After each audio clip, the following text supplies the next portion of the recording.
Hi, I'm Chris, and I'm excited to show you the PolyCat tool from the Anim Toys tool pack for Blackmagic Fusion. The PolyCat tool works with the Spirocat tool, so it's important that you understand the Spirocat tool before learning about the PolyCat. Check out the Spirocat video if you haven't yet. The Spirocat tool was envisioned as a way to create designs and animations reminiscent of those you get using the old Spirograph toys. When I started to use it, I realized it would be great if I could use shapes other than the ones I can create with the spiral and segments tools. The PolyCat tool allows you to do this. To use it, just put a PolyCat tool in the chain of tools before a Spirocat tool, just like you would with a spiral or segments tool. Then create your shape in a polygon tool. Connect that polygon tool to the effect mask input of the PolyCat tool, and that's it. Most of the time, when you use the Spirocat, you'll have two animation tools in the chain. The first will give the overall shape of the design, and the second will be the one that repeats as it traces the path of that overall shape. You can use the PolyCat tool for either or both of these tools.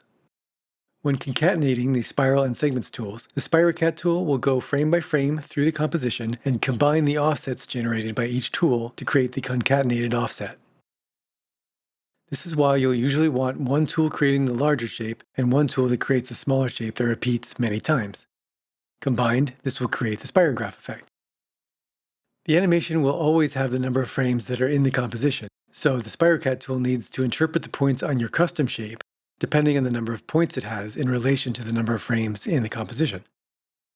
If your shape contains the exact number of points as there are frames in the comp, then the Spirocat tool will iterate over the shape exactly once over the course of the animation. If your shape contains more than the number of points there are in the composition, the Spirocat tool will move the animation along the path of the shape, ending the animation before reaching the end of the shape, so some of the shape will be missing from the animation. If your shape contains fewer than the number of points in the comp, Spirocat will repeat the shape as many times as necessary to complete the animation. You control the behavior of the animation in Final Polygon by setting the number of points on your polygon. This can be a very powerful way to create all sorts of Spirograph-style designs. Here is an example. I have two polygons which I put together with PolyCat tools. This is the shape I want to be the primary shape, and this heart shape will be the repeated shape. Because I want the primary shape to occur just one time, I need to make sure that there are the same number of points on it as there are frames in the composition. I'll show you how to do that easily in a moment. I want the heart shape to repeat many times as it moves around our primary shape. By choosing how many points I put on the heart shape, I determine how many times the shape will be repeated in the final polygon. The more points on the heart, the fewer times the polygon will be repeated.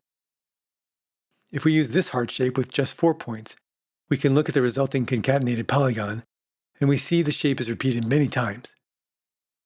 The comp I created this in has 3,600 frames, so the shape is actually repeated 900 times. Because the Spirocat tool expects one control point per frame, it ignores the Bezier curve handles, which is why you don't see any recognizable heart shape in the final polygon. Let's go back and define the heart better with control points, like this. This heart has 24 control points, and this is what the final polygon looks like. This time the heart is repeated 150 times, and we can see the actual shape of the heart now. If we use this heart, which has 52 control points, we see that the final polygon is even more sparse, and we can see the heart shape even better. It would be very tedious to manually add the number of points you might want on the shape you use with the PolyCat tool. To help you do that, you can use the Multiply Control Points control. If you head over to the Spirocat tool, you'll see this button, Update PolyCat Control Points.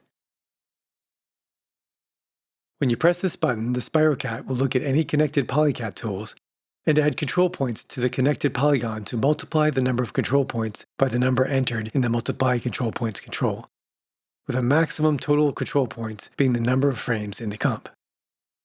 If you want to match the comp frames, just put in a large number like 1000 in this control, and then press the button on the Spirocat tool. You may want to make a backup copy of your polygon before pressing the button, because the original polygon will be replaced by the one with more points. Note that the multiply control points function needs to create a reasonable number of points in order to maintain the original shape of your polygon. So if you find that you're losing the shape, you'll need to increase the multiply control points value. Thanks for taking the time to learn about the PolyCat tool from the Anim Toys tool pack. I can't wait to see what you'll make with it. The link to get the Anim Toys pack is in the description, and check out these other videos to learn more about Anim Toys.